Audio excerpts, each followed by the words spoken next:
سوال ہے کہ نماز جمعہ کی سنتیں کس طرح پڑھی جائیں، یعنی کس وقت پڑھی جائے، خطبے کے درمیان یا خطبہ روک کے، اور سنتیں کتنی ہیں جمعہ کی، تفصیل جواب درکار ہے۔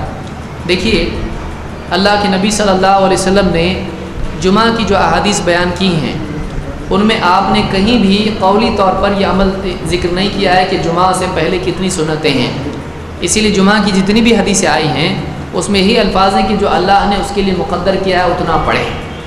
صحابہ سے 2، 4، 6، 8 اور 12 تک اس طرح سے روایتیں ہم کو ملتی ہیں۔ عبداللہ ابن مسعود رضی اللہ تعالیٰ سے اس طرح سے روایتیں ملتی ہیں، زیادہ 12 تک کی روایتیں آئی ہیں، تو اس کی کوئی گنتی نہیں ہے۔ یہی بات علماء محققین نے کہی ہے کہ جمعہ سے پہلے پڑھنے کی کوئی گنتی نہیں ہے۔ عبداللہ ابن عمر رضی اللہ تعالیٰ کا عمل سنن نبی داؤد میں یہ آیا ہے کہ وہ مسجد میں آتے اور امام کے آنے تک 2 رکعت پڑھتے چلے جاتے ہیں، اس کی بھی کوئی حد انہوں نے بیان نہیں کی ہے۔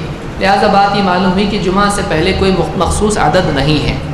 البتہ یہ ضرور ہے کہ جمعہ کے لیے آنے والا کم سے کم 2 رکعت ضرور پڑھے۔ اسی لیے سلیک الغطفانی یہ صحابی مسجد میں آئے اور ویسے ہی بیٹھ گئے خطبے کے دوران، تو اللہ کے نبی صلی اللہ علیہ وسلم نے ان سے پوچھا کہ 2 رکعتیں پڑھی ہیں؟ تو انہوں نے کہا کہ نہیں۔ آپ نے کہا اٹھو، کھڑے ہو کر 2 رکعتیں پڑھو۔ تو 2 رکعتیں پڑھی انہوں نے، اور آپ نے کہا کہ ہلکی پڑھو، 2 رکعتیں پڑھو اور ہلکی پڑھو۔ اور آپ نے اس کے بعد لوگوں سے خطاب کیا اور کہا کہ تم میں سے جب بھی کوئی مسجد میں جمعہ کے لیے آئے اور دیکھے کہ امام خطبہ دے رہا ہے تو وہ 2 رکعتیں ہلکی پڑھ لے۔ تو یہ عمومی عمل ہے۔ یہ کچھ لوگوں نے کہا وہ صحابی بہت غریب تھے، ان کے پھٹے ہوئے کپڑے دیکھنے کے لیے ان کو آپ نے کھڑا کیا، اتنا دور جانے کی کوئی ضرورت نہیں ہے۔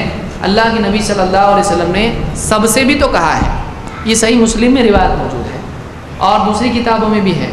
آپ نے سب سے کہا کہ تم میں سے جو کوئی جمعہ کے لیے آئے، امام خطبہ دے رہا ہو تو 2 رکعتیں ہلکی پڑھے۔